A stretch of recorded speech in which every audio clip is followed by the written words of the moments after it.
Hi, I'm Jojo Hogan from Slow Postpartum, and today I'd like to give you a little tip about returning to exercise following the birth of your baby.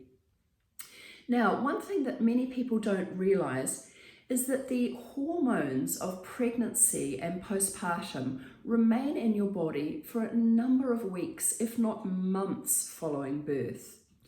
The main one I'm talking about is the hormone Relaxin, which was the one that filtered through the whole of your body, softening your ligaments, softening your muscles, and making everything extra stretchy and flexible so that your baby could move through the pelvis safely to be born, opening those pelvic joints. Now, it's a wonderful hormone when it works properly to allow babies to be birthed easily. However, it takes quite some time to dissipate in the body after birth, which means that the pelvic ligaments and in fact the ligaments through the whole of the body and tendons are a little bit more at risk of injury in those weeks and months. And we now think that the relaxin takes about 6 months to completely disappear out of the body.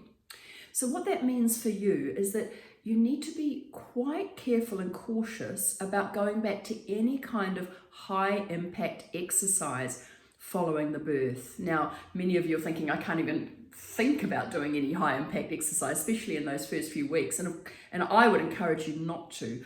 I encourage all of my postpartum clients to spend as much time as they can resting and recovering in the first 6 to 12 weeks post-birth. But I do know some of you who are keen runners and maybe go to the gym and like that. And if you had an easy birth, you might be really looking forward to going back to doing the exercise that you did before you had a baby.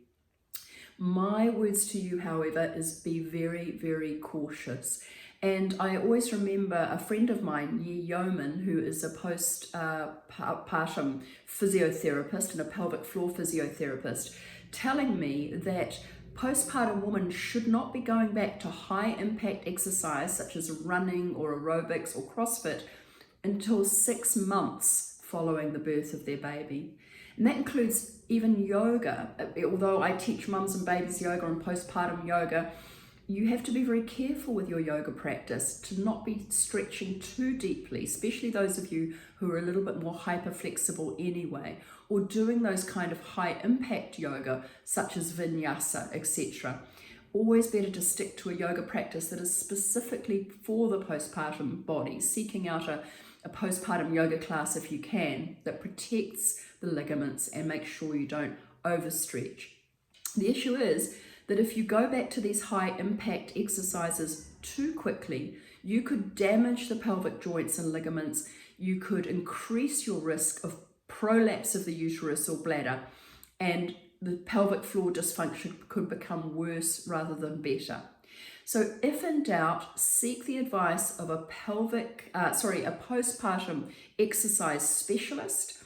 Do a postpartum specialist program or yoga class, and be gentle on yourself. Remember, you have just grown and birthed, and now you're feeding or looking after a baby, which is a 24/7 job.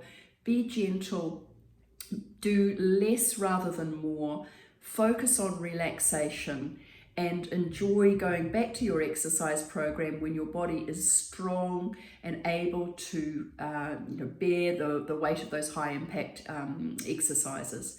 So I hope that's helpful. If you've got any questions at all, I'm a postpartum specialist yoga teacher, so I'm more than happy to answer your questions.